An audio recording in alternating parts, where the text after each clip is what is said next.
the twisted remnants of a collapsed suspension bridge, jutting from the murky waters of a forgotten river valley, hold a secret within their rusted steel beams. Revolutionary cable tensioning technology worth over $270 million in engineering patents. That would expose a construction industry conspiracy reaching into the governor's mansion. Before we jump back in, tell us where you're tuning in from. And if this story touches you, make sure you're subscribed, because tomorrow I've saved something extra special for you. The bitter winter of 2024 would forever be etched into Marcus Harrington's memory as the season that nearly destroyed everything he had worked to build for his children. I'm Marcus Harrington, a 34-year-old single father of two amazing kids, 13-year-old Ethan and 10-year-old Lily.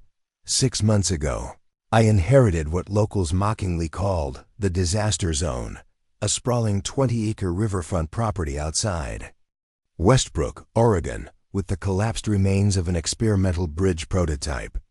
It came from my great-uncle Frank Harrington, a gruff, mysterious man I'd only met 3 times in my entire life.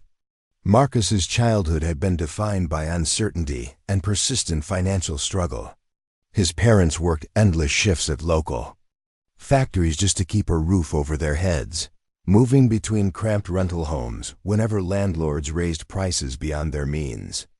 They never owned property, never established roots, never experienced the security of a place they could truly call their own.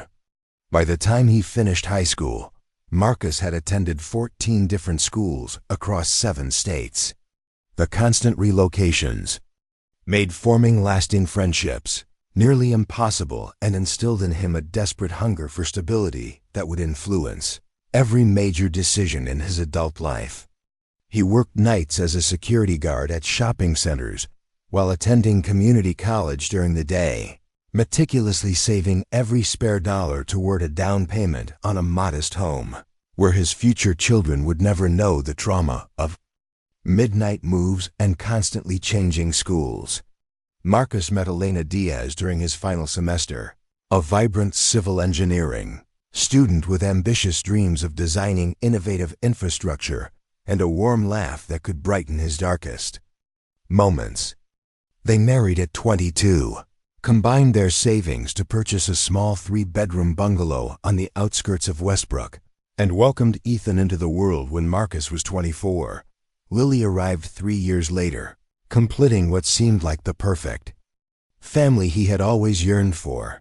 For 5 blissful years, Marcus believed he had achieved everything he had dreamed of: a loving wife, 2 healthy children, and a home with their names on the deed. Security he had never known growing up.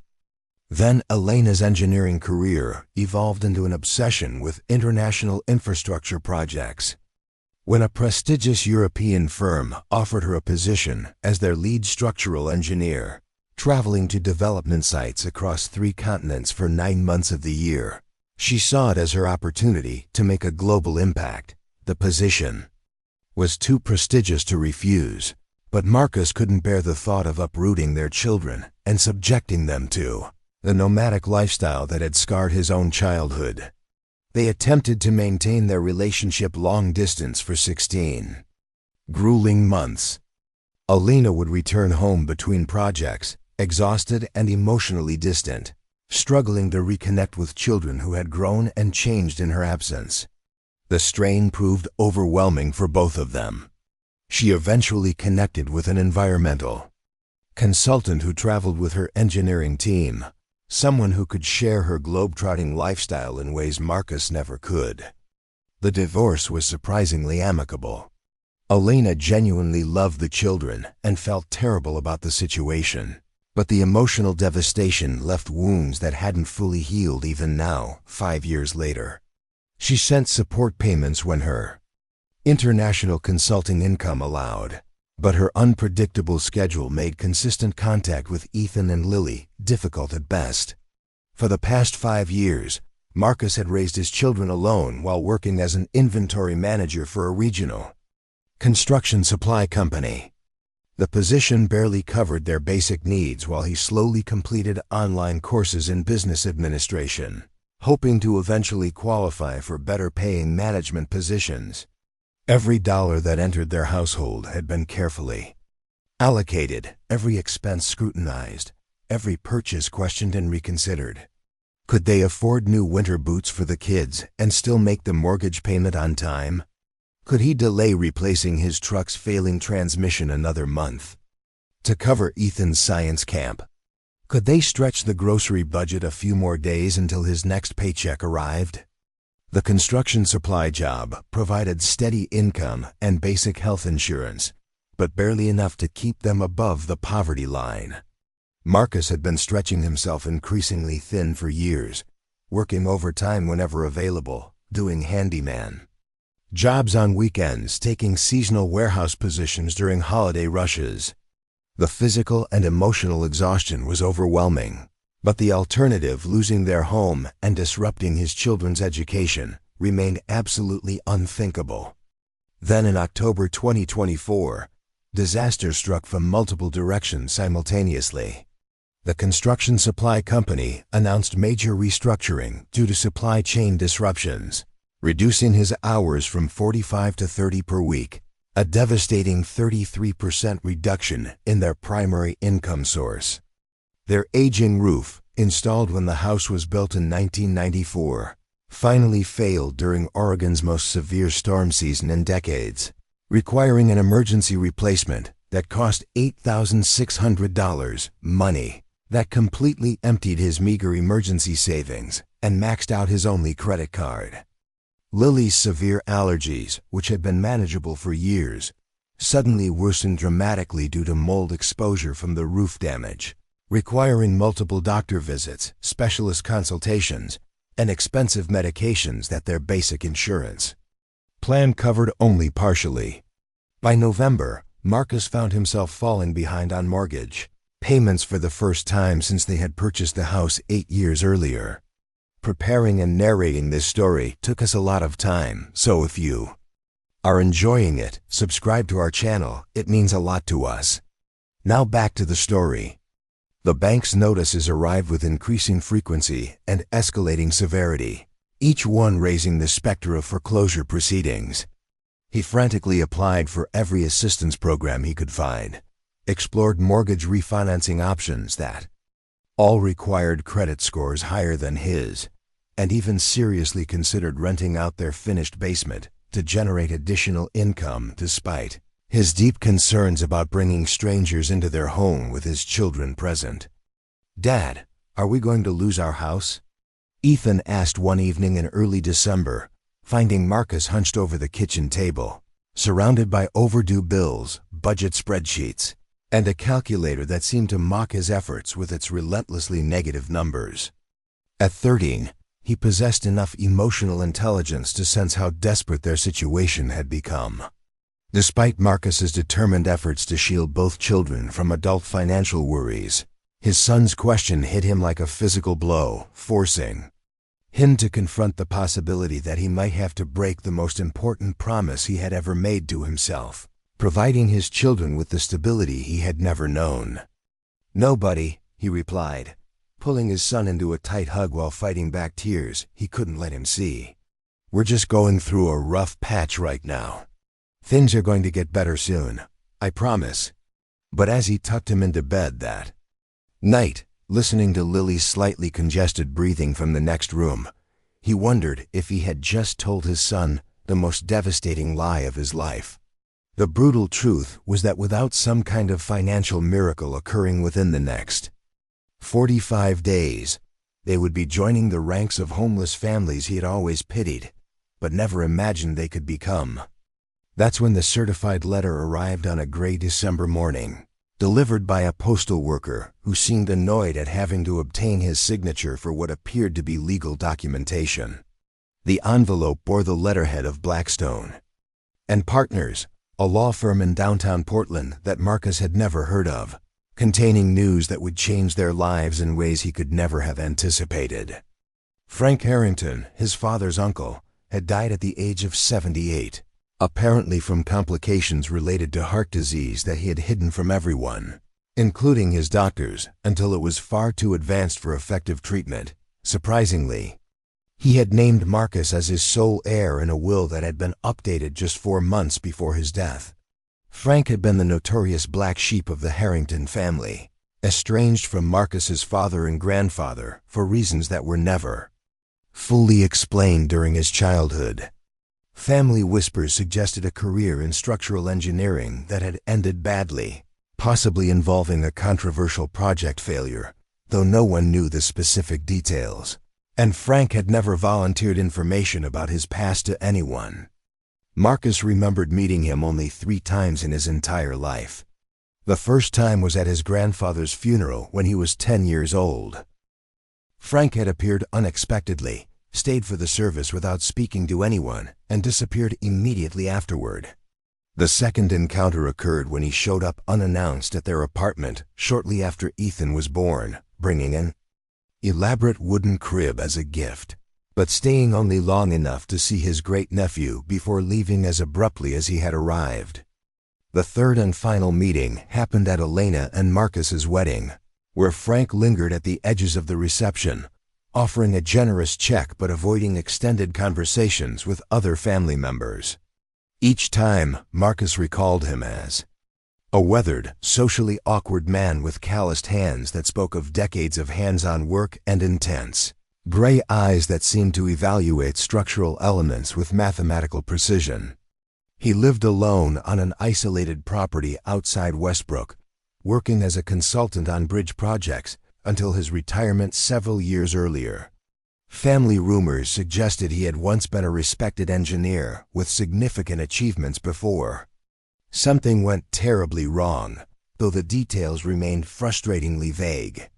The attorney handling Frank's estate, a straightforward woman named Rebecca Blackstone, was equally cryptic during their initial phone conversation, providing only the most basic information about Marcus's unexpected inheritance.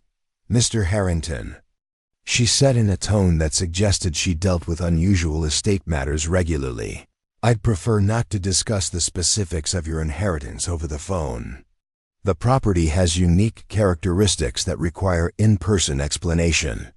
Can you come to my office tomorrow afternoon?" The property, she explained when Marcus arrived at her downtown office the following day, consisted of 20 acres of largely undeveloped riverfront land approximately 30 miles southwest of Westbrook, accessible only by a poorly maintained gravel road that wound through pine forests and rocky terrain for nearly 3 miles before reaching the actual site. The main feature was not a residence, as Marcus had desperately hoped, but rather a sprawling bridge testing facility.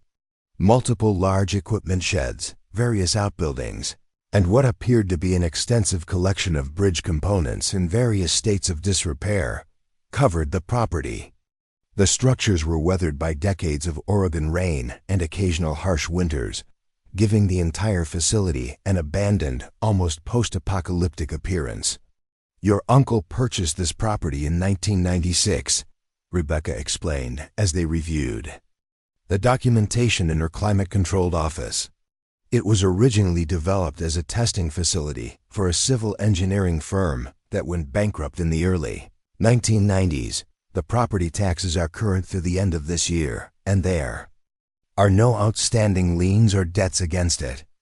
The deed will transfer to you once you sign these papers." Marcus stared at the photograph she had provided of the sprawling facility, disappointment settling in his stomach like a lead weight. He had desperately hoped for something he could sell quickly to resolve their financial crisis, perhaps a house, or at least land with obvious development potential that might attract buyers. This remote property filled with old bridge components seemed more like a burden than a blessing, possibly even a financial liability rather than an asset. "What would something like this be worth?"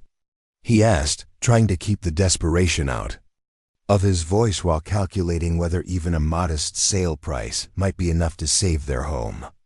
Rebecca shifted uncomfortably in her chair, clearly reluctant to provide an estimate that might prove wildly inaccurate. Property values in that area are quite difficult to assess accurately. The land itself might fetch $90,000 to $120,000 from the right buyer, but the bridge components. She paused, seeming to choose her words carefully. Most of the structures appear to be beyond restoration, and while they might have some value as scrap metal, removal and disposal costs could easily exceed any potential revenue. She leaned forward slightly, her expression becoming more serious. Your uncle was very specific about one thing, Mr. Harrington. He insisted that you personally must inherit this property. He refused to consider selling it during his lifetime, even when his health began deteriorating and he faced mounting medical expenses. He seemed to believe it held particular significance that only you would understand. Marcus signed the transfer. Paperwork with resignation rather than enthusiasm, his mind already working through the complex logistics of trying to sell property he couldn't afford to maintain. Even if the land proved worthless, he reasoned, partial financial relief would be better than no help at all. Rebecca handed him a heavy key ring containing what appeared to be standard door keys, alongside several unusual electronic access cards. "There's one more thing," she said as he prepared to leave her office, reaching into her desk drawer to retrieve a sealed envelope. "Your uncle left this letter for you with strict instructions that I give it to you only after the property transfer was legally complete." The envelope felt substantial in his hands, his name written across the front in shaky handwriting that spoke of illness or advanced age. Marcus didn't open it immediately. The drive home through heavy Portland traffic, the demands of preparing dinner, supervising homework, and managing bedtime routines pushed the letter to the back of his mind. It wasn't until late that night, with both children asleep and the house finally quiet, that he remembered the envelope tucked in his jacket pocket. The single page inside contained just 5 sentences written in the same unsteady hand. "The facility contains what they've been searching for. Trust no one outside family. The access code is 7,192,468. Everything you need to understand is in the engineering manual. Time is running out faster than you know." The cryptic message left Marcus confused and slightly unnerved.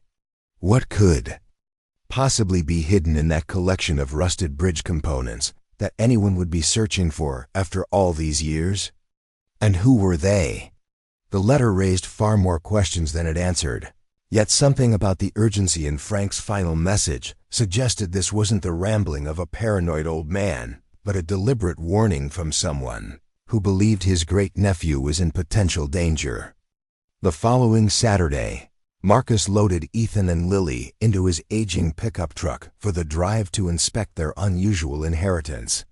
The children, excited by the prospect of exploring a mysterious property with possible bridge ruins, chattered enthusiastically throughout the journey. Their excitement provided a welcome distraction from the financial pressures that had been consuming Marcus's thoughts for months. The property proved even more remote than Rebecca's description had suggested. After turning off the main highway onto an unmarked Forest Service road, they traveled for nearly 20 minutes before reaching a rusted gate that matched the description in Frank's estate documents. The electronic keypad appeared surprisingly modern compared to the weathered gate, suggesting recent maintenance despite the property's abandoned appearance. Marcus entered the access code from Frank's letter -7,192,468 and felt a momentary surge of relief when the gate mechanism hummed to life, sliding open to reveal a gravel drive that disappeared into dense pine forest. At least that part of the mysterious letter had proven accurate. The drive wound through thick forest for another mile before opening suddenly into a clearing that contained the testing facility Rebecca had described. From a distance, it appeared to be exactly what the photographs had shown: a collection of weathered buildings surrounded by rusting metal components, concrete foundations, and the partial remains of what looked like a suspension bridge prototype extending from the riverbank before collapsing into the water approximately 100 feet from shore. "Wow, Dad, is that a real bridge?" Lily called from the back seat, her 10-year-old enthusiasm undiminished by the decaying appearance of their inheritance. "Sort of," Marcus replied. trying to sound more positive than he felt about the property's potential. "It looks like Uncle Frank was working on bridge designs or testing. We're just going to look around today and see what's here." They parked near the largest structure, an oversized equipment shed with metal siding that had once been painted dark green but had faded to a patchy olive color after decades of exposure to Oregon weather. The padlock on the main door matched one of the keys Rebecca had provided, though it took considerable effort to turn after years of disuse. "Stay behind me," Marcus instructed as he pushed the heavy door open, unsure what condition the interior might be in after years of apparent abandonment. The floor might not be stable, and there could be dangerous equipment inside. What they discovered inside the main building defied all expectations. While the exterior appeared weathered and neglected, the interior revealed a sophisticated engineering workshop that would have impressed any professional in the field. Specialized equipment, multiple computer workstations, extensive filing systems, and climate-controlled storage units filled with components Marcus couldn't begin to identify occupied every available space. Despite the building's deteriorated exterior, the interior environment was meticulously maintained, organized, and obviously functional. "Dad," Ethan called from outside, his voice carrying a mixture of curiosity and concern. "Is everything okay in there?" "Yes," Marcus called back automatically, still struggling to process what he was seeing. "You can come in now, but don't touch anything." Both children fell silent as they entered, their eyes widening as they took in the unexpected scene before them. Lily broke the silence first with a question that perfectly captured the surreal nature of their discovery. "Is that a real bridge model?" The question jolted Marcus back to reality and forced him to confront the obvious implications of what Frank had left them. The sophisticated equipment, the meticulous organization, the clearly valuable technology, none of this matched the description of a worthless property that might barely cover its own disposal costs.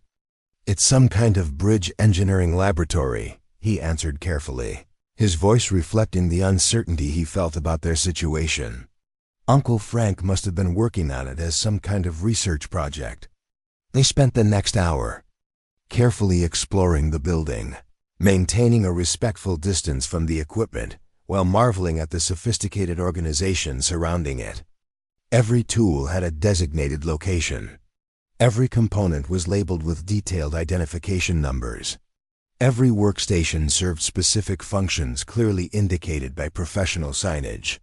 Whatever Frank had been doing in this facility, he had approached it with methodical precision that suggested serious professional knowledge rather than casual hobby work. In a partitioned office area at the far end of the building, Marcus discovered what must have been the engineering manual Frank had mentioned in his letter, a thick, professionally bound document labeled Project Prometheus, Tensile Dynamics, Analysis and Structural Integration Documentation.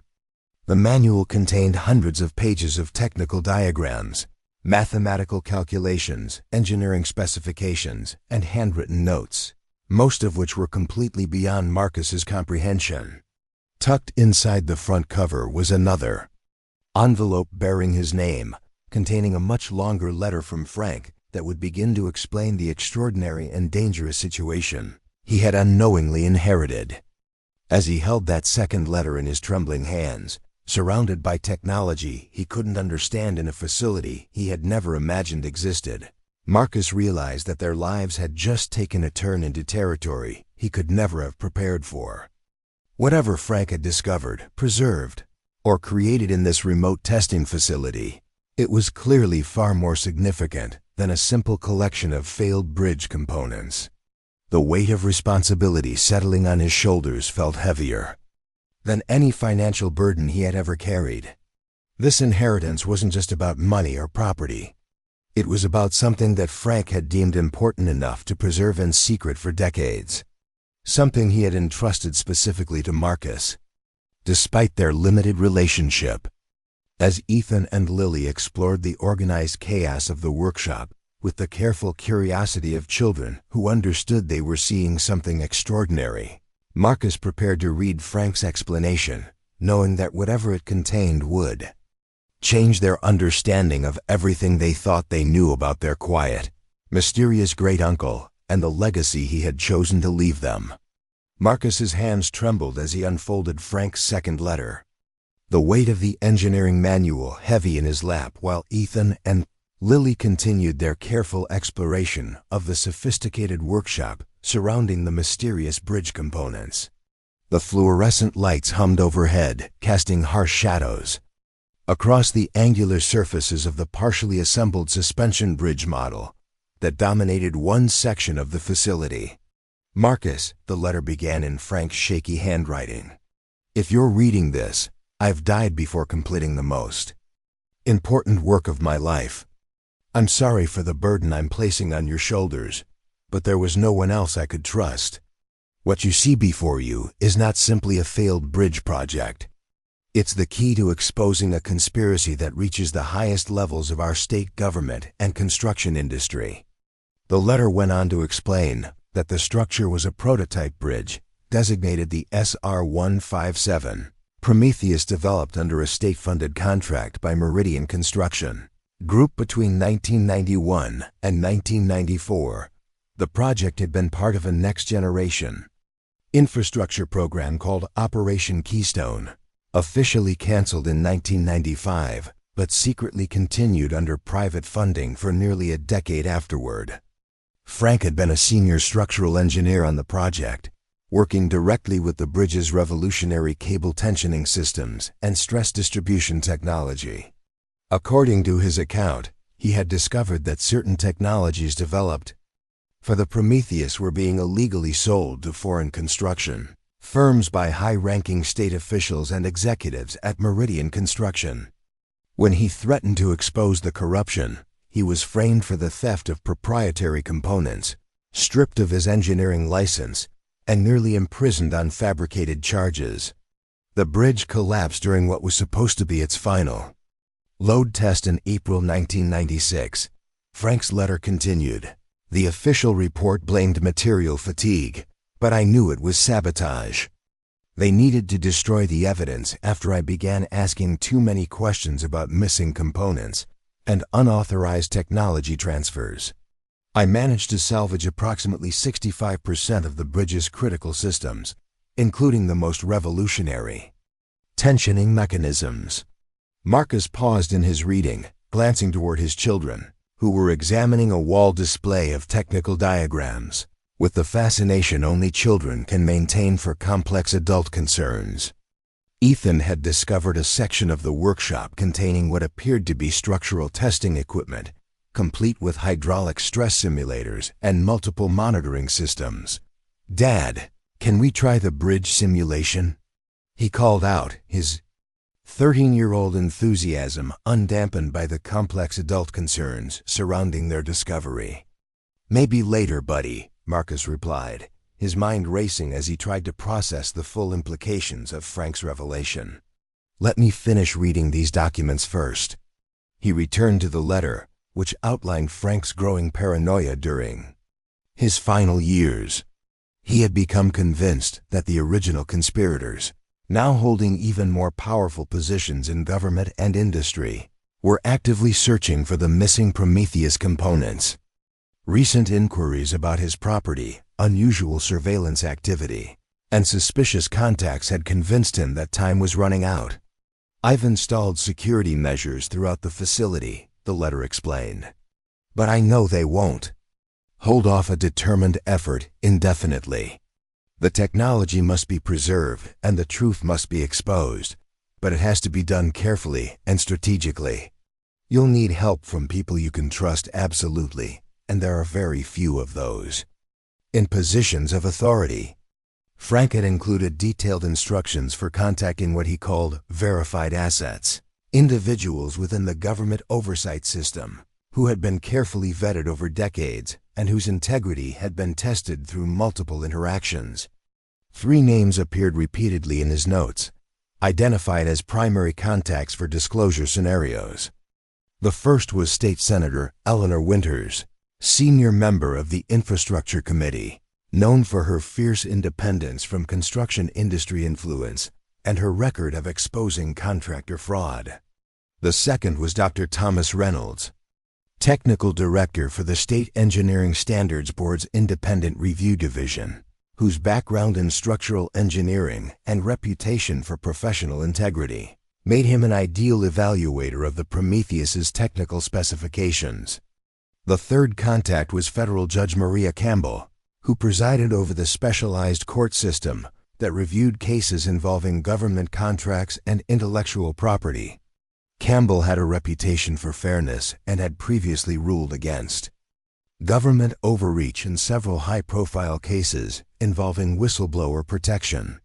These three individuals have been observing the corruption from their respective positions for years, Frank wrote. They understand the scope of the problem, but have been waiting for sufficient evidence to take action. What you've inherited provides that evidence, but approaching them must be done through very specific protocols to ensure your safety and theirs.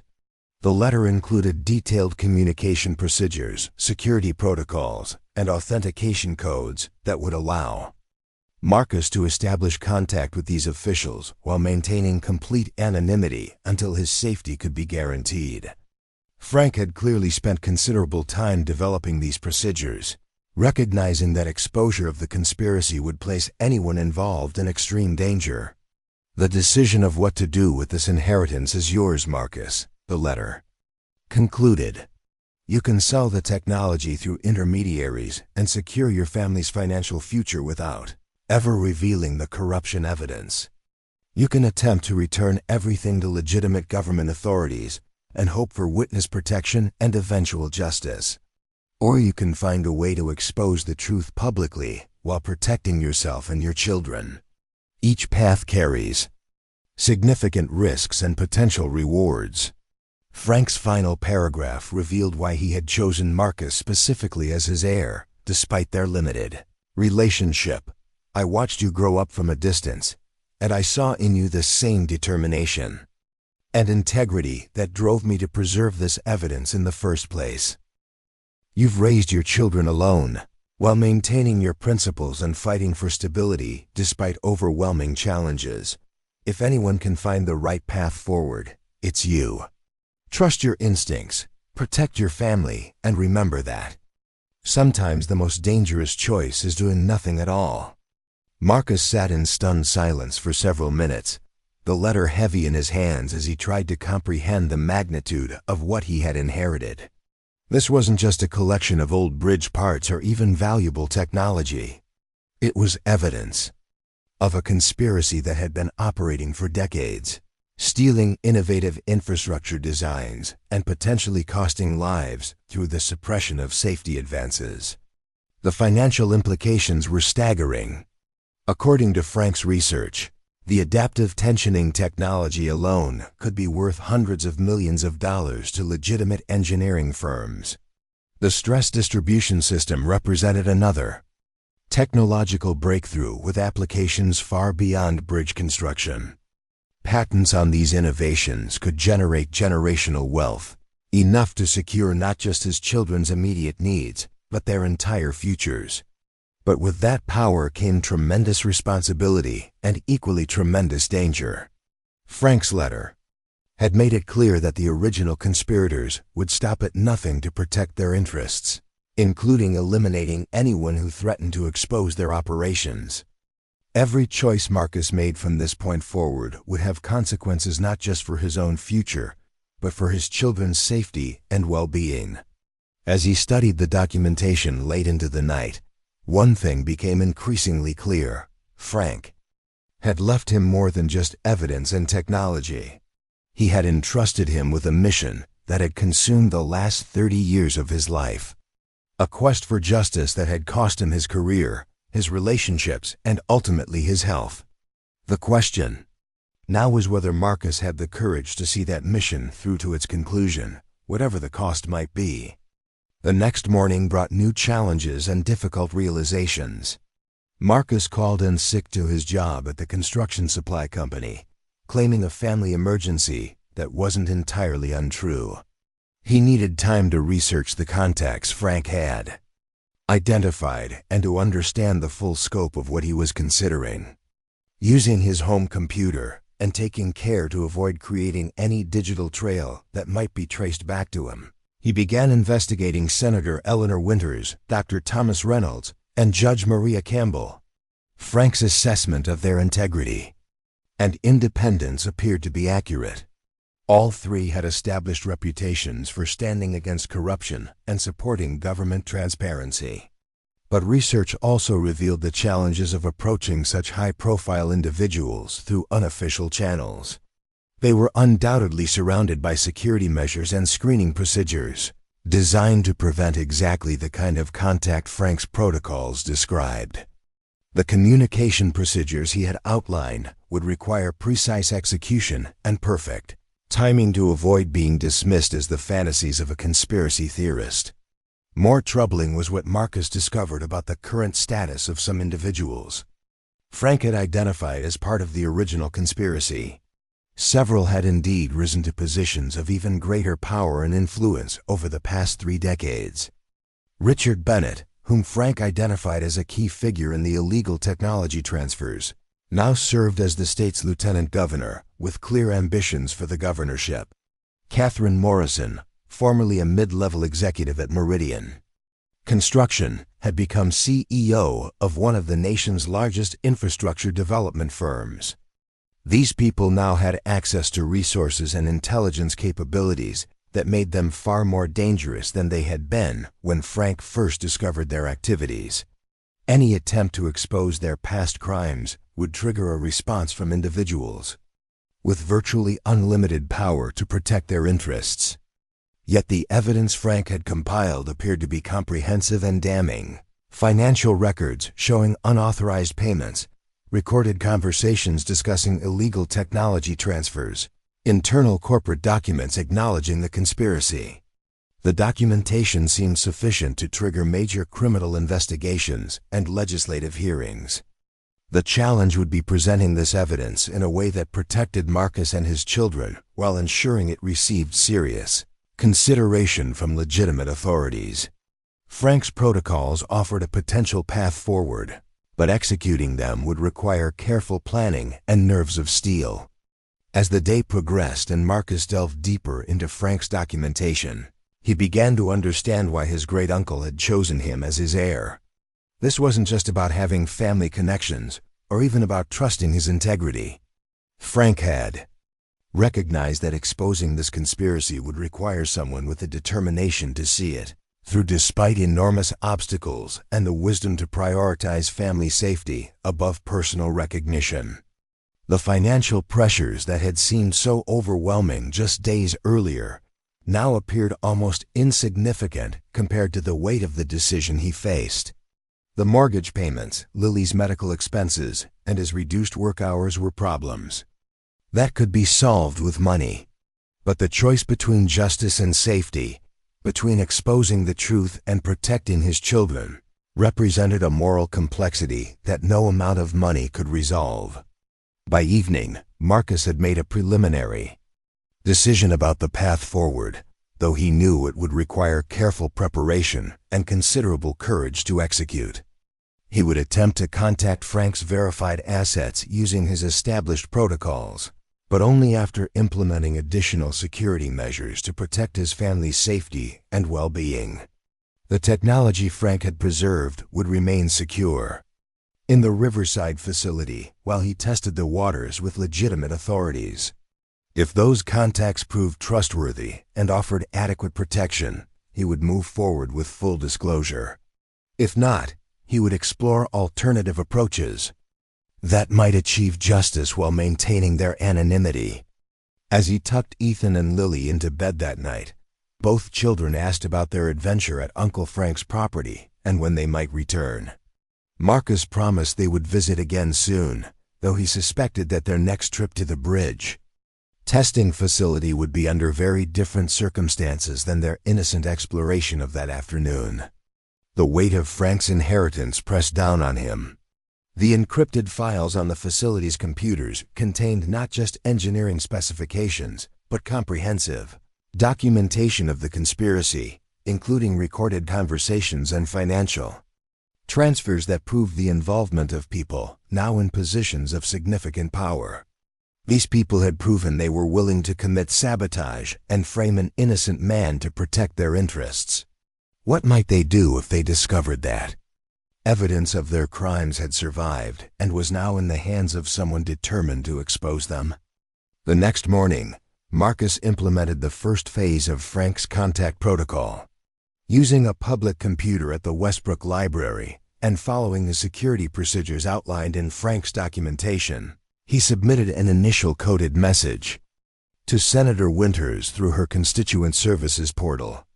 The message appeared to be a routine inquiry about infrastructure funding, but contained embedded authentication codes that Frank believed would trigger recognition from the senator's staff. Similar messages were prepared for Dr. Reynolds and Judge Campbell, each customized to their specific positions and areas of expertise. Frank's protocol emphasized that these initial contacts should be staggered over several days to prevent pattern recognition by anyone monitoring official communications.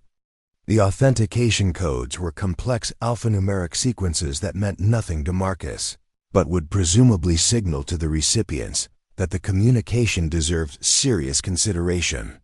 As he left the library and walked toward his truck, in the parking lot, Marcus noticed a black sedan with tinted windows parked directly across from the main entrance. The vehicle itself wasn't unusual. Westbrook had its share of luxury cars and government employees who drove official vehicles. But something about the way it was positioned with a clear view of both the library entrance and the parking area triggered an instinctive unease.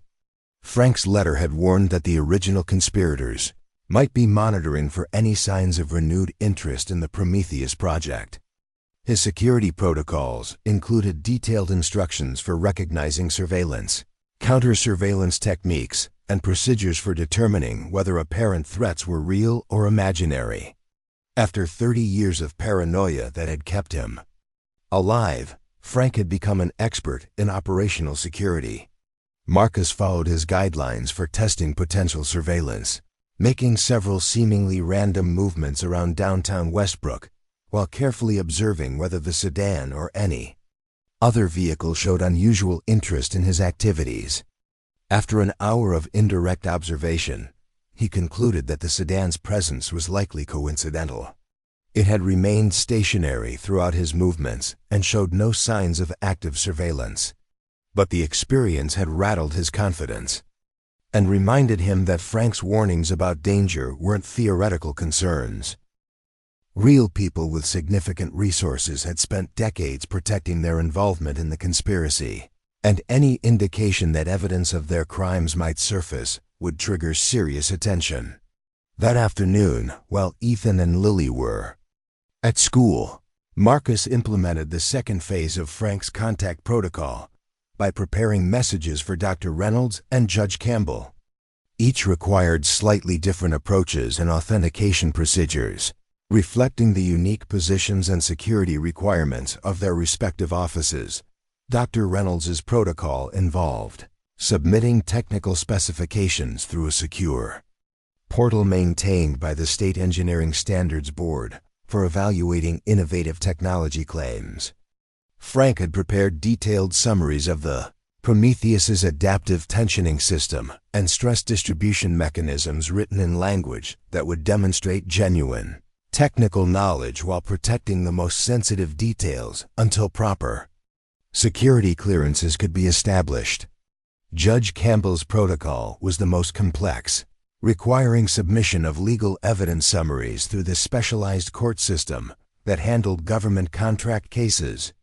Frank's preparation for this contact included affidavits, witness statements, and documentary evidence formatted according to federal court requirements for sealed evidence review. By 3 p.m., Marcus had successfully submitted both additional contacts using secure internet connections at different locations around Westbrook. Frank's protocols emphasized the importance of using different access points and varying timing patterns to avoid creating traceable digital fingerprints that might compromise source security. The school pickup routine that afternoon felt surreal after the morning's activities. Ethan and Lily climbed into the truck with their usual chatter about teachers, friends, and homework assignments, completely unaware that their father had spent the day initiating contact with some of the most powerful oversight officials in the state government. "How was your day, Dad?" Ethan asked as they drove home through Westbrook's familiar streets. At 13, he had a call from Ethan came at 2:40 p.m., 20 minutes before school dismissal. "Dad, there are men in suits talking to our principal. Lily and I are supposed to wait in the office until you come to get us." The words sent terror through Marcus's heart as he realized the surveillance teams had moved beyond monitoring to direct contact with his children's school. Frank's protocols had anticipated this possibility and included specific procedures for school-based threats, but implementing them would require split-second timing and courage he wasn't certain he possessed. "Stay exactly where you are," he told Ethan, fighting to keep his voice calm and reassuring. "Don't go anywhere with anyone except me. No matter what they tell you, I'm coming to get you right now." The drive to Westbrook Elementary became a race against time as Marcus implemented Frank's emergency extraction procedures, while navigating through surveillance teams that were no longer making any effort to remain covert. The dark sedan and white SUV were now openly following him, joined by at least 2 additional vehicles that had appeared from different directions. Frank's protocols included detailed procedures for emergency school pickup under threat conditions, emphasizing the importance of maintaining legal authority while avoiding confrontation with surveillance teams. The key was getting to the children before the teams could establish physical control over the situation. Marcus arrived at the school to find the parking lot unusually busy with official-looking vehicles and personnel who were clearly not part of the normal educational staff. The men Ethan had described were visible through the office windows, engaged in what appeared to be serious conversation with school administrators. Using Frank's procedures for emergency contact with children under threat conditions, Marcus called the school office from the parking lot and requested immediate release of his children due to a family emergency. The conversation revealed that the men in suits had identified themselves as state investigators, examining potential safety concerns related to Frank's estate, and they had requested that Ethan and Lily be held for questioning.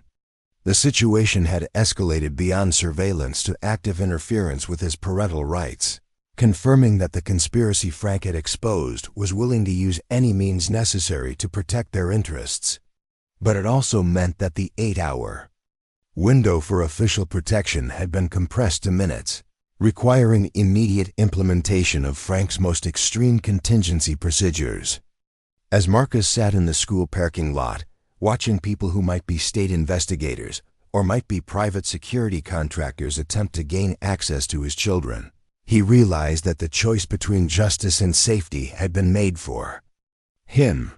The conspiracy had revealed its hand by threatening Ethan and Lily, transforming Frank's quest for justice into a fight for his family's survival. The secure extraction team Senator Winters' office had promised was still hours away, but the threat was immediate and escalating. Frank's protocols included procedures for this exact scenario. Official protection was delayed and family safety was directly threatened. Immediate escape was the only viable option. Using the emergency communication device Frank had hidden at the testing facility during their first visit, Marcus activated the final phase of his contingency planning. Within minutes, he would have to decide whether to trust Frank's most extreme preparations or attempt to negotiate with individuals who had just demonstrated their willingness to use his children as leverage. The weight of Frank's legacy had become a literal fight for survival. The next few minutes would determine whether his 30 years of preparation had been sufficient to protect the family he had chosen to inherit his dangerous truth. As Marcus watched the men emerge from the school office with expressions that suggested their patience was running out, he realized that the normal world he had fought so hard to maintain for Ethan and Lily was about to disappear forever, replaced by a reality where powerful conspiracies were more than historical abstractions, and where the price of justice might be higher than any family should have to pay. The extraction team's arrival couldn't come soon enough.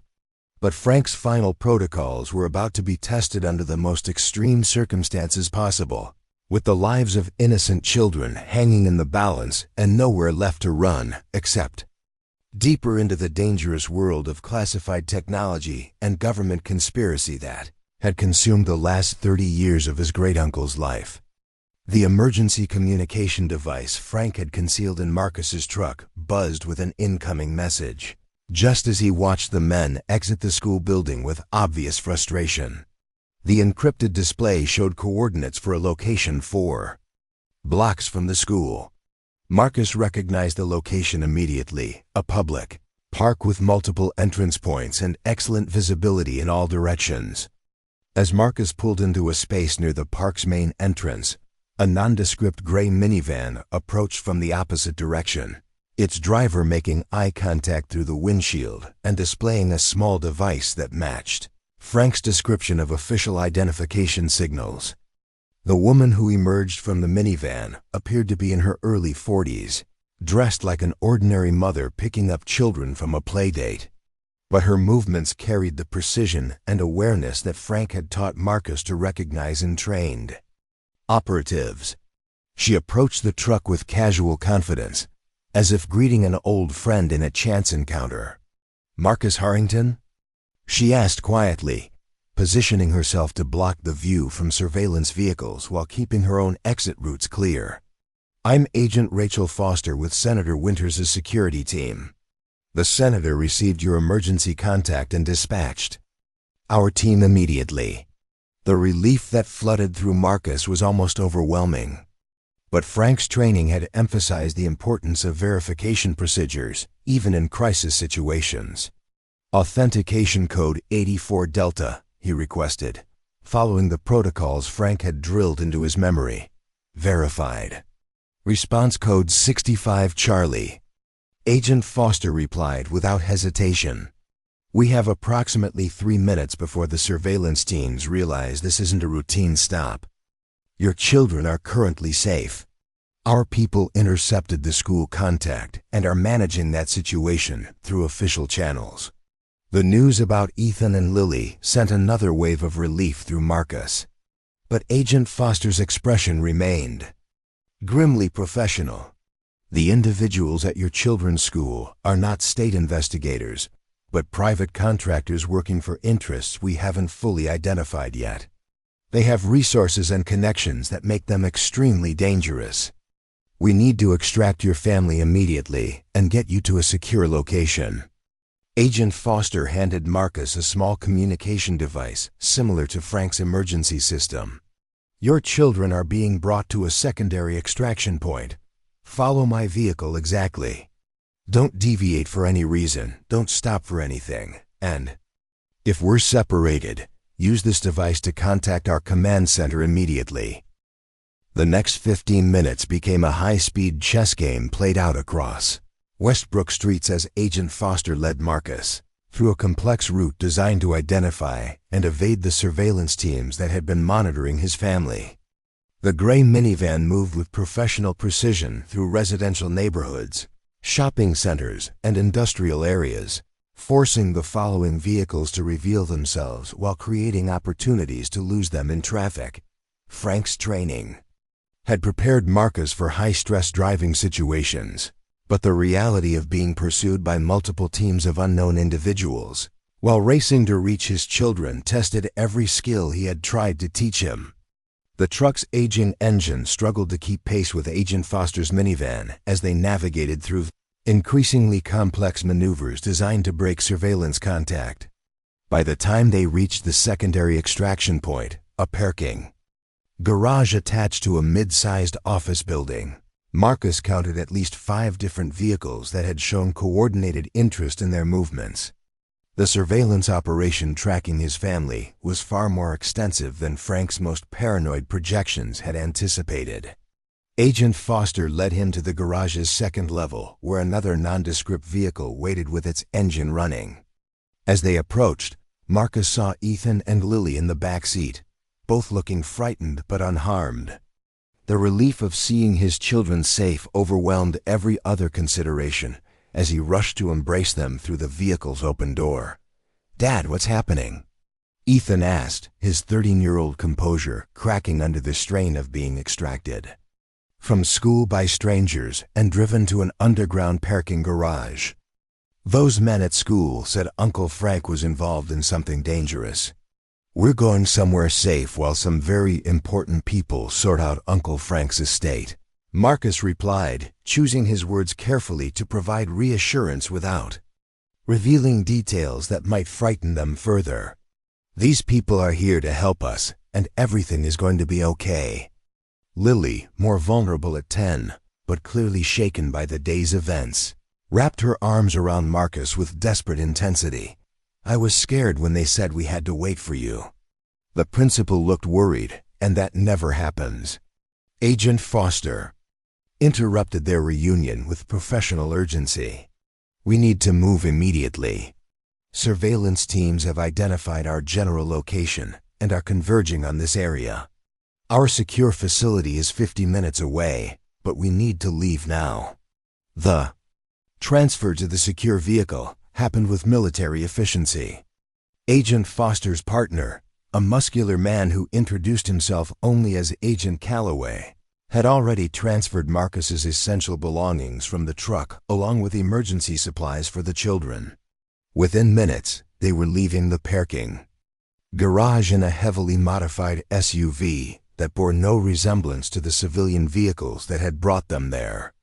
Agent Calloway drove with the skill of someone accustomed to high-threat extractions, using routes and techniques that quickly left any potential surveillance far behind. The SUV's interior was equipped with communication systems, defensive measures, and comfort amenities that suggested Senator Winters' security team operated with resources Frank had never mentioned in his protocols. "Where are we going?" Marcus asked as they merged onto a highway heading east from Westbrook, the familiar landmarks of his life disappearing behind them with each passing mile. "A secure facility operated by the State Oversight Committee," Agent Foster explained. "It's specifically designed for protecting witnesses and sources in high-level corruption cases. You and your children will be completely safe there while we evaluate the evidence you've provided and determine the appropriate response." Agent Calloway added grimly, "The people who threatened your family today have significant resources, but they made a critical mistake by moving against you so quickly. Their response confirms that the evidence you inherited represents a genuine threat to their operations, which means it's exactly the kind of material we've been waiting for to build cases against these individuals." The drive to the secure facility took them through increasingly remote terrain, past small towns and forested areas that bore no resemblance to the suburban environment where they had built their life. Ethan and Lily gradually relaxed as the immediate threat receded, but Marcus could see in their expressions the beginning awareness that their normal life had ended and something entirely different was beginning. Agent Foster used the travel time to provide a preliminary briefing on what they could expect at the secure facility and the process for evaluating Frank's evidence. The Oversight Committee has been investigating infrastructure contract fraud for several years, but cases involving proprietary technology require special handling.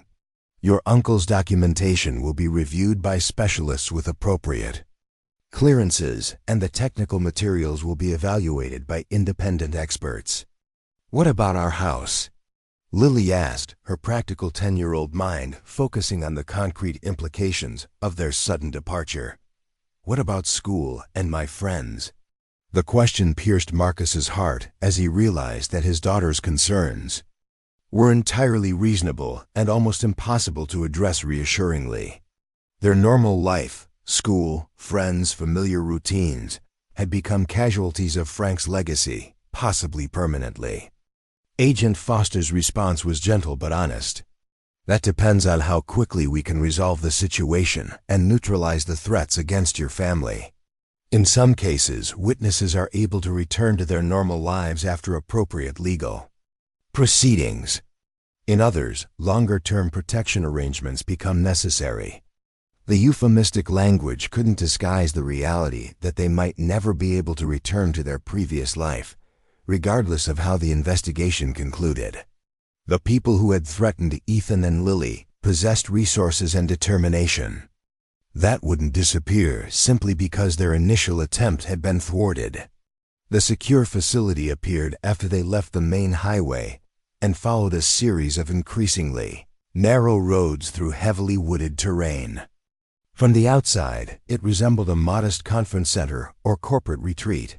But the security measures became apparent as they approached the main gate. Guard posts, surveillance systems, and defensive barriers were discreetly integrated into landscaping that had been designed to conceal rather than display the facility's true purpose. The interior revealed the facility's actual function: a sophisticated safe house equipped with living quarters, conference rooms, technical analysis capabilities, and communication systems that could support complex investigations while maintaining complete isolation from outside threats.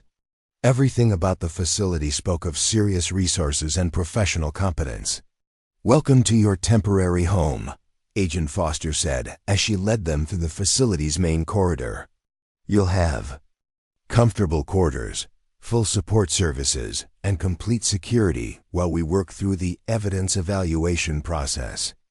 The living quarters assigned to their family consisted of a 3-bedroom suite with a common area, kitchen facilities, and access to recreational amenities designed to make extended stays tolerable for families under protection. Despite the comfortable accommodations, the reality of their situation was unmistakable. They were now wards of the state government, dependent on Senator Winters' security team for their safety and uncertain about when or whether they would ever be able to resume normal lives. That evening, after Ethan and Lily had been fed, reassured, and settled into their temporary bedrooms, Marcus met with the investigation team that would be evaluating Frank's evidence.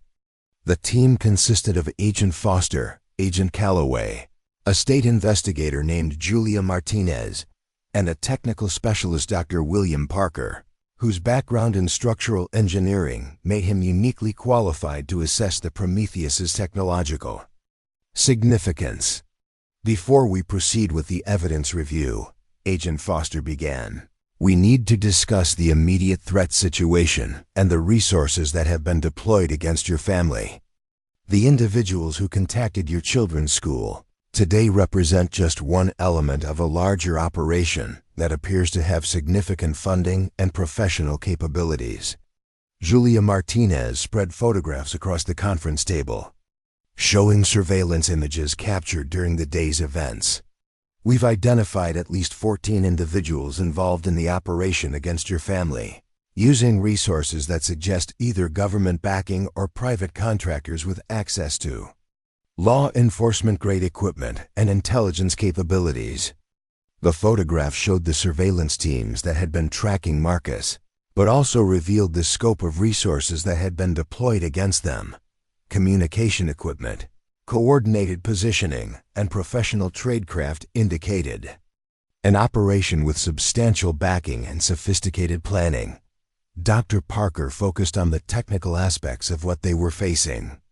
"Based on your uncle's preliminary documentation, the technology he preserved represents advances that would be worth billions in today's market. That level of value explains why powerful interests would deploy significant resources to suppress or control it." Agent Calloway provided the security assessment that crystallized their situation.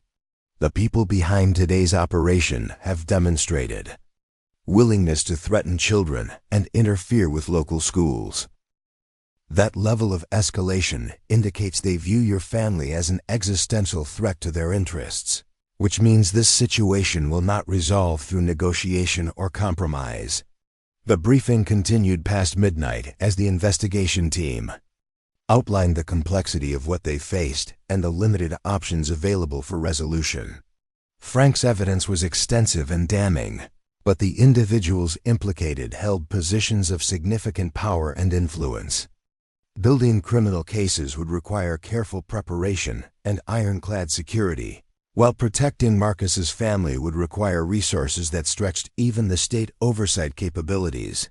Your uncle spent 30 years preparing for this moment, Agent Foster concluded. He understood that exposing this conspiracy would require extraordinary measures and significant sacrifices. The decision of how to proceed is ultimately yours, but we need you to understand the full implications of each possible path forward. As the briefing ended and Marcus returned to check on his sleeping children, he realized that Frank's legacy had fundamentally altered the trajectory of their lives in ways that no amount of money or justice could ever fully compensate. Ethan and Lily were now part of a story that reached the highest levels of state government and involved technology that could reshape infrastructure development capabilities worldwide.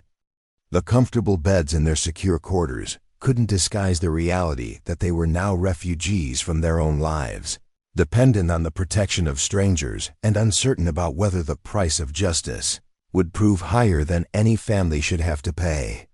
Frank's 30-year quest for truth had become their burden to carry, with consequences that would define their future, regardless of how the investigation concluded. But as Marcus listened to his children's peaceful breathing in their temporary bedrooms, he also felt a growing determination that Frank's sacrifice and his family's disruption would not be in vain. The people who had threatened Ethan and Lily had revealed themselves as exactly the kind of corrupt interests that Frank had spent his life fighting, and their escalation had transformed his quest for justice into something personal and immediate. Tomorrow would bring the beginning of evidence evaluation and the complex process of building cases against individuals with decades of experience in avoiding accountability. But tonight, for the first time since discovering Frank's inheritance, Marcus's family was truly safe, protected by people who understood the magnitude of what they faced and possessed the resources to confront it effectively. The weight of Frank's legacy remained, but it was no longer a burden he had to carry alone.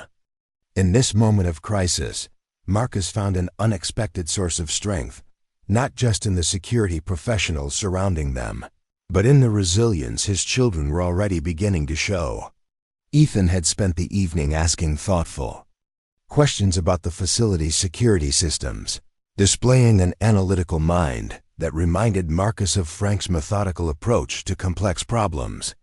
Lily had adapted to their new environment with remarkable flexibility, transforming their sterile temporary quarters into something more personal by arranging their few belongings with artistic precision. These were not the actions of children, being destroyed by circumstances beyond their control, but of young people discovering inner resources they might never have found in the comfort of their ordinary lives. For all the danger and disruption Frank's legacy had brought, it had also created an opportunity for his children to discover their own capacity for courage and resilience. As Marcus finally drifted towards sleep in the unfamiliar bed, he found himself thinking not about the millions of dollars in patented technology they stood to gain, but about the kind of people his children might become through this extraordinary challenge. Perhaps Frank had seen this potential for growth through adversity when he chose Marcus's family to inherit his dangerous legacy. The weeks that followed brought intensive work as the investigation team meticulously cataloged and analyzed every piece of evidence Frank had preserved. Dr. Parker spent days at the testing facility, documenting the revolutionary tensioning system and stress distribution technology with a team of structural engineers sworn to secrecy about their findings. The results exceeded even Frank's most optimistic assessments. The adaptive tensioning technology was decades ahead of current infrastructure capabilities, with applications that extended far beyond bridge construction to include buildings, dams, and other critical infrastructure. More importantly, the safety improvements could potentially save thousands of lives in regions prone to earthquakes and other natural disasters. Julia Martinez focused on the conspiracy documentation, working with forensic accountants and corruption investigators to build cases against the individuals Frank had identified. The financial records, recorded conversations, and internal corporate documents provided a comprehensive picture of systematic corruption, spanning multiple decades and involving individuals who now control billions in public infrastructure. Contracts. Most damning was the evidence linking Lieutenant Governor Richard Bennett and CEO Catherine Morrison to deliberate suppression of safety, innovations that could have prevented multiple infrastructure failures over the past 25 years.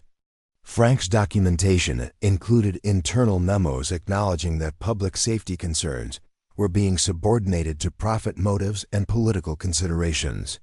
The investigation expanded beyond Frank's original targets as connections to current state construction projects emerged.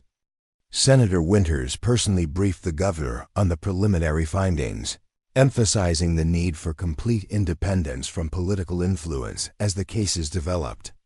The governor, recognizing the potential for devastating political fallout, authorized expanded resources for the investigation while maintaining strict confidentiality about its targets. For Marcus and his children, life in protective custody became a strange new normal. The facility provided excellent education resources, allowing Ethan and Lily to continue their studies under the guidance of qualified teachers who had been cleared for the sensitive assignment. Psychological support helped them process the trauma of their abrupt displacement and the ongoing uncertainty about their future. Physical security remained a constant concern. Intelligence gathered by Senator Winters' team indicated that the interests behind the initial surveillance operation had not abandoned their efforts to locate Frank's evidence and neutralize potential threats. Multiple attempts to penetrate the security surrounding the investigation had been detected and thwarted, confirming that the conspiracy Frank had uncovered remained active and determined. Marcus found himself in the unexpected role of technical liaison between Frank's documentation and the investigation team. While he lacked formal engineering training, his intimate knowledge of his uncle's organization systems and years of experience in construction supply gave him valuable insights that helped interpret Frank's more cryptic notations. Frank organized everything according to potential applications rather than technical categories. He explained during one late-night analysis session. He was thinking about how these innovations would actually be used in the field, not just their theoretical specifications. This practical perspective proved crucial as the team worked to understand not just the technical aspects of the Prometheus technology, but also its real-world implications for infrastructure development. What emerged was a picture not just of revolutionary engineering advances, but of a fundamentally different approach to critical infrastructure that prioritized adaptability, sustainability, and public safety. Dr. Parker became increasingly convinced that Frank's innovations represented a paradigm shift in structural engineering rather than simply incremental improvements. "Your uncle wasn't just building a better bridge," he told Marcus after weeks of intensive analysis. He was reimagining the entire approach to infrastructure resilience. These techniques could transform how we build everything from schools to hospitals to power plants. The potential for positive impact was immense.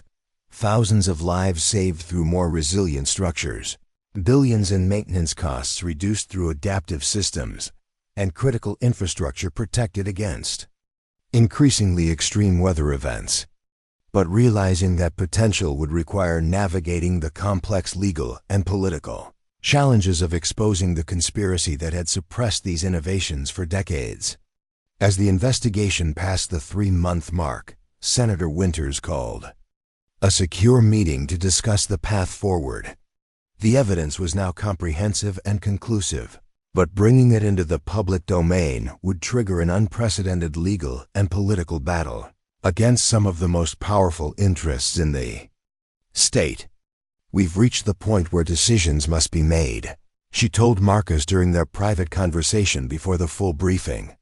"The evidence your uncle preserved has given us everything we need to proceed with criminal indictments and civil actions, but once we move forward, there's no turning back. The people involved will use every resource at their disposal to fight these charges and discredit the evidence. The implications for Marcus and his children were profound. Witness protection would become a long-term reality rather than a temporary measure. Their previous life in Westbrook would be effectively over, replaced by new identities and locations that would keep them safe from potential retaliation. I want you to understand what this means for your family. Senator Winters continued, her expression reflecting genuine concern for their well-being. Justice comes at a significant personal cost in cases like this. Your children will have to leave behind everything familiar, friends, school, community, and start over somewhere new. That's a heavy burden to place on young people, even for the most righteous cause. It was the most difficult decision Marcus had ever faced. The evidence Frank had preserved could transform infrastructure safety nationwide and bring accountability to powerful individuals who had prioritized profit over human lives. But achieving that justice might require sacrifices that no parent would willingly impose on their children. 10 months after their emergency extraction to the state's secure facility, Marcus stood in the witness preparation room of the federal courthouse in Portland, adjusting his Navy suit while reviewing testimony notes that would finally expose the conspiracy Frank had spent 30 years documenting. Through the reinforced windows, he could see the media circus that had erupted around United States v. Bennett et al., the largest infrastructure fraud case in the state's history. The investigation that had begun with Frank's evidence had expanded far beyond anyone's initial projections. Dr. Parker's technical analysis of the Prometheus's adaptive tensioning system and stress distribution technology had confirmed that the bridge design was indeed decades ahead of current infrastructure capabilities, with applications that could have saved countless lives if properly developed and deployed. More damning was the financial forensics work that state investigators had conducted, using Frank's meticulously preserved documentation.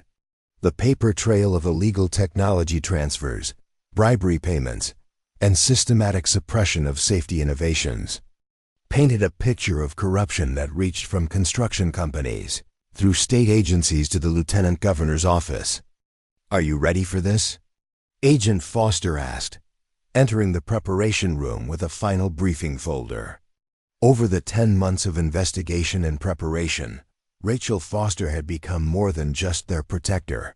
She had evolved into a trusted advisor and advocate who understood the personal cost of Frank's quest for justice.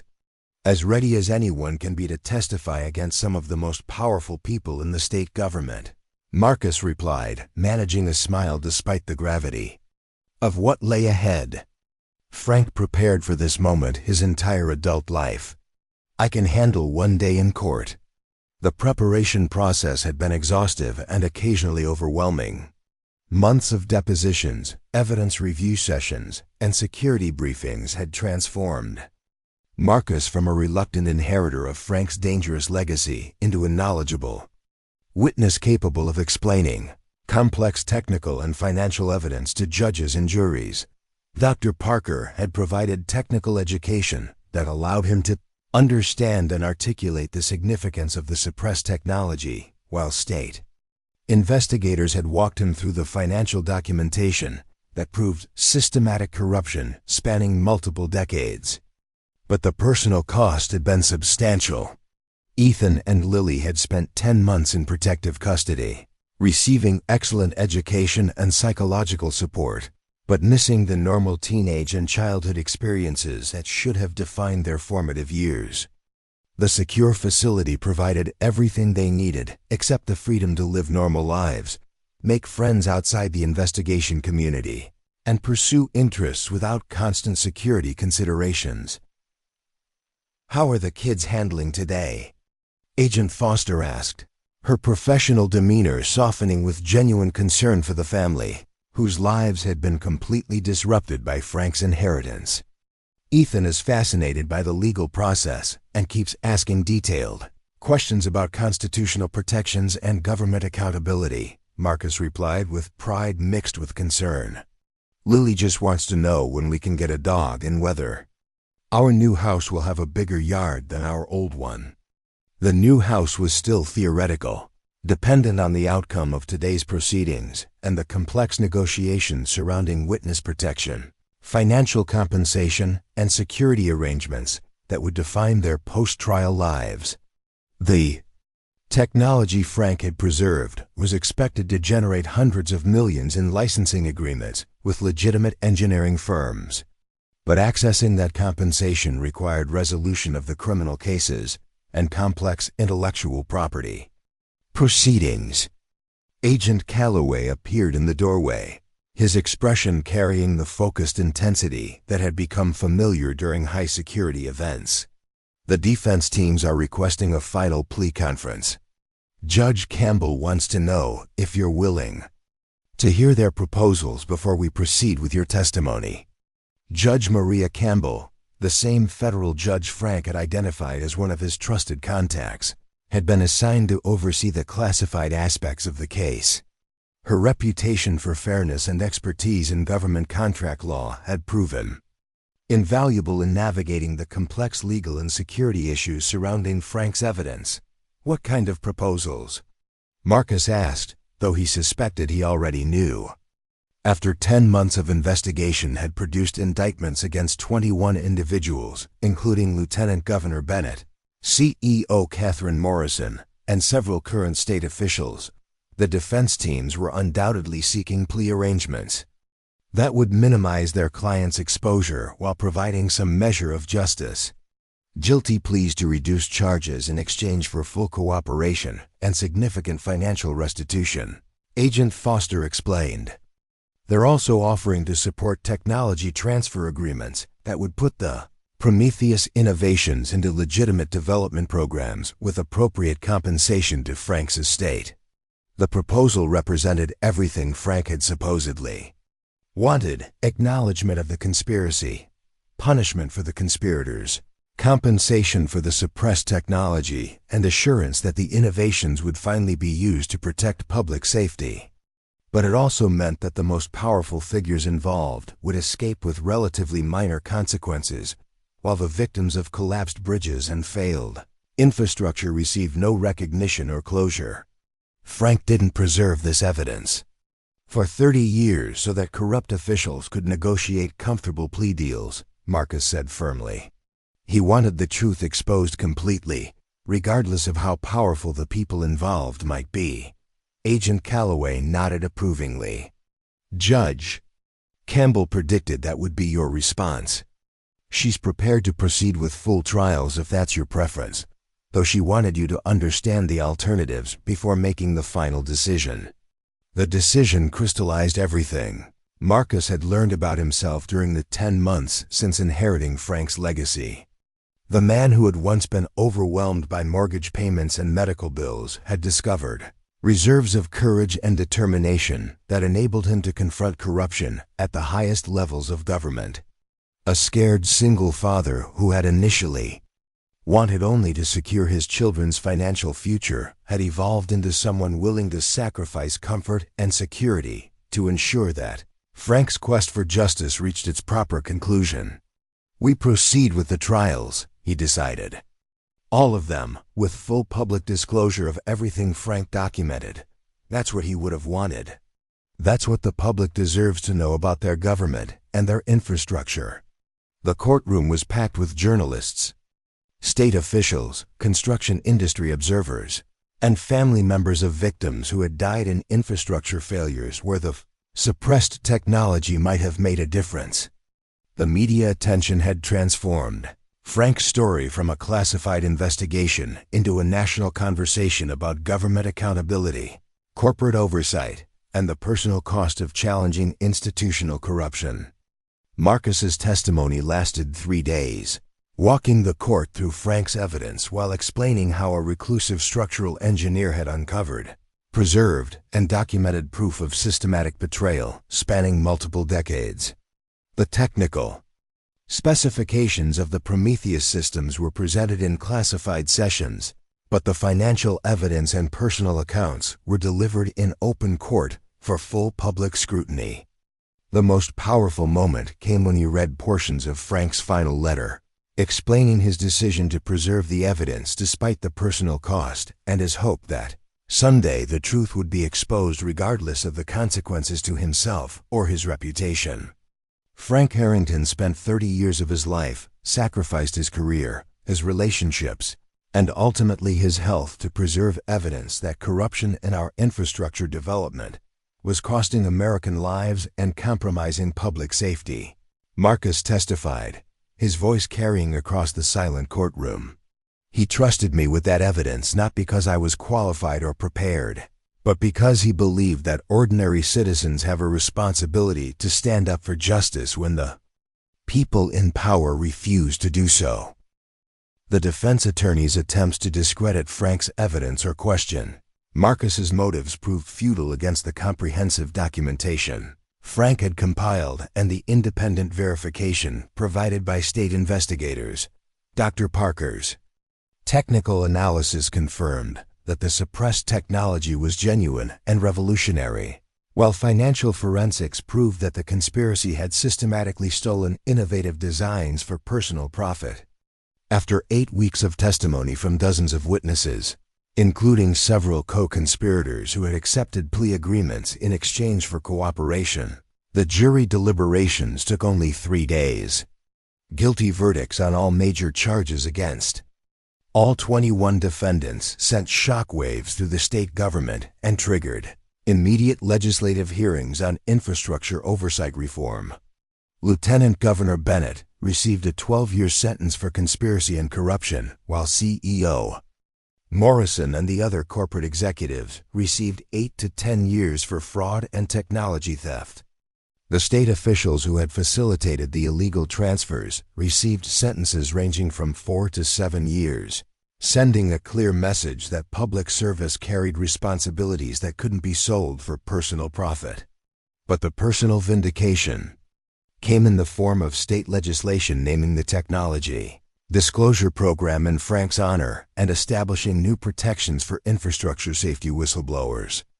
The Frank Harrington Infrastructure Innovation Act ensured that his legacy would continue protecting future generations of citizens through both the technology he had preserved and the precedent he had established for challenging corruption.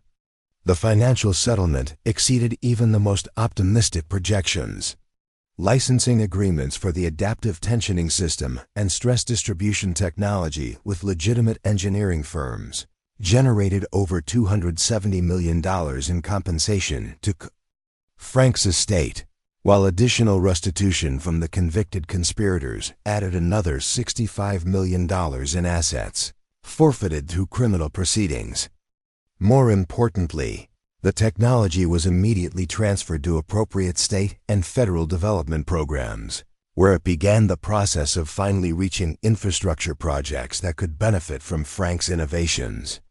The adaptive tensioning system entered accelerated development for next-generation bridge construction, while the stress distribution technology was adapted for both infrastructure and building applications that would save lives in disaster-prone regions.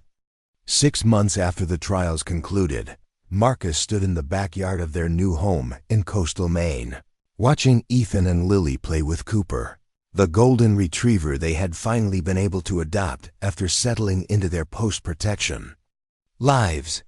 The house was larger and more comfortable than anything he could have afforded on an inventory manager's salary, but the real luxury was the freedom to live without constant security considerations. Ethan, now 14, had channeled his experience with the investigation into a passionate interest in engineering and public policy. He spoke regularly at school assemblies about the importance of infrastructure safety and the courage required to stand up for public welfare against powerful interests. His natural leadership abilities and technical curiosity suggested a future that might combine Frank's engineering precision with a commitment to ethical governance. Lily, 11 now, had adapted to their new life with the resilience that had carried her through 10 months of protective custody.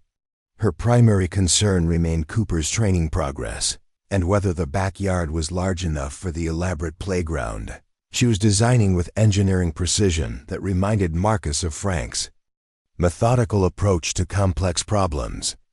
The foundation Marcus had established using a portion of the settlement proceeds was already funding scholarships for civil engineering students and supporting research into infrastructure, safety innovations that prioritized public welfare over corporate profits. The Frank Harrington Foundation carried forward his mission of protecting citizens through both technological innovation and oversight of the institutions responsible for critical infrastructure. Agent Foster, who had resigned from Senator Winters' security team to join the foundation as its executive director, stopped by regularly to check on their adjustment to normal life and to provide updates on the ongoing implementation of the technology Frank had preserved. The professional relationship had evolved into genuine friendship based on shared experience and mutual respect for what they had accomplished together. Any regrets about going through with the full trials instead of accepting the plea deals? Foster asked during one of her visits, watching the children play while discussing foundation business with Marcus. None, Marcus replied without hesitation. Frank didn't preserve that evidence so that corrupt officials could negotiate comfortable retirements. He wanted the truth exposed completely, and that's exactly what happened. That matters more than any personal convenience we might have gained from softer treatment. The transformation from desperate single father to foundation director and public advocate had required developing capabilities Marcus never knew he possessed. But the core values that had driven his decisions remained unchanged. Protecting his children and honoring family obligations had led him to inherit Frank's dangerous legacy, while determination to stand up for what was right had carried him through the investigation and trials to final vindication. Dr. Parker, who had become a regular consultant to the foundation and a mentor to Ethan's developing interest in structural engineering, often remarked that Frank would have been proud of how his inheritance had been handled. He spent his life protecting technology that could save lives, he observed. Now that technology is finally being used for its intended purpose, and the foundation ensures that future innovations will be developed and deployed with appropriate integrity. The children's adjustment to their new circumstances had been remarkably smooth, aided by counseling services and educational opportunities that helped them process their unusual experiences while developing normal friendships and interests. Ethan's leadership in student government and academic achievement suggested a future in public service or engineering, while Lily's artistic projects and scientific curiosity indicated that Frank's technical legacy might continue in unexpected ways through the next generation. But perhaps the most meaningful validation came in the form of letters from families who had lost loved ones in infrastructure failures that might have been prevented by Frank's technology. The adaptive tensioning systems and stress distribution capabilities were already being retrofitted to existing bridges and buildings in high-risk areas, fulfilling Frank's original vision of using advanced engineering to preserve human life, rather than enhance corporate profits. Sometimes I wonder what Frank would think about how this all turned out. Marcus mused as he and Foster watched the children teaching Cooper new tricks, their voices carrying the easy contentment of people who had faced extraordinary challenges and emerged stronger for the experience. I think he'd be amazed that an inventory manager from Westbrook managed to expose a 30-year conspiracy and bring down some of the most powerful people in the state, Foster replied with a smile. But mostly, I think he'd be proud that his nephew had the courage to see his mission through to the end, regardless of the personal cost. As evening approached and the children called Cooper inside for dinner, Marcus reflected on the journey that had transformed him from a struggling single father into someone capable of confronting institutional corruption and emerging victorious. Frank's inheritance had cost them their old life and subjected them to months of uncertainty and danger, but it had also revealed strengths and possibilities he never could have imagined. The financial security was welcome after years of constant worry about bills and mortgage payments. But the real gift had been discovering that ordinary people could challenge powerful institutions and win when possessed of sufficient courage and determination. Frank's legacy wasn't just the technology he had preserved or the corruption he had exposed. It was the proof that individual integrity could overcome institutional power when supported by truth and persistence. That night, as he tucked Ethan and Lily into beds in their secure, permanent home, Marcus felt the peaceful satisfaction of someone who had honored his obligations while protecting what mattered most. Frank's 30-year quest for justice had reached its proper conclusion. The technology he had preserved was finally protecting citizens and vulnerable infrastructure, and the corruption he had exposed had been definitively punished. But most importantly, his children had witnessed firsthand that standing up for what was right, even at great personal cost, was not only possible but necessary for maintaining the integrity of public institutions. That lesson, more than any financial settlement or public recognition, represented the true inheritance Frank had left them. As Marcus finally drifted toward sleep that night, his thoughts turned not to the millions of dollars in patented technology that had secured their future, but to the values that would guide his children through whatever challenges lay ahead. Ethan's dedication to public service, Lily's creative problem-solving, their shared commitment to standing up for truth even when inconvenient, these were the real treasures that had emerged from their extraordinary journey. The inheritance that had begun as a burden had become a blessing, transforming not just their circumstances but their understanding of what ordinary people could accomplish when they refused to accept that corruption was inevitable. Frank's legacy would continue through the foundation, through the technology now protecting vital infrastructure, and through the example of a family that had chosen justice over safety and emerged stronger for having made that choice. In the end, that choice had made all the difference, not just for their family, but for the thousands of citizens whose lives would be protected by technology that finally reached them, 30 years after Frank Harrington first recognized its life-saving potential. Justice delayed had become justice delivered, with interest compounded by the courage of ordinary people who refused to let institutional corruption triumph over individual integrity. The following spring, Marcus stood with Ethan and Lily at the dedication ceremony for the first major infrastructure project to fully incorporate Frank's revolutionary technology. The Harrington Memorial Bridge spanned a major river crossing that had previously been identified as vulnerable to seismic activity. Its innovative design featuring the adaptive tensioning system and stress distribution, technology that Frank had preserved at such great personal cost. Governor Elizabeth Chambers, who had taken office after the corruption scandal forced multiple resignations in the state government, spoke passionately about the legacy of a man who had sacrificed everything to protect public safety and the family, who had carried his mission to completion. "Today we dedicate more than a bridge," she told the assembled dignitaries and media representatives. "We dedicate ourselves to the principle that public safety must never be compromised for private gain, that innovation should serve the common good, and that one person with the courage to stand for truth can ultimately transform an entire system." As the ceremonial ribbon was cut and the bridge officially opened to traffic, Marcus felt Frank's presence more strongly than at any time since discovering his inheritance. The gleaming structure before them, with its revolutionary engineering, hidden within its elegant design, represented everything his great-uncle had fought for: safety, innovation, and the triumph of integrity over corruption. Ethan, now focused on pursuing engineering studies that would allow him to continue Frank's technical legacy, surveyed the bridge with professional appreciation.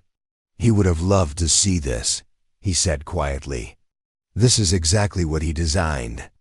It for actually protecting people instead of just making money."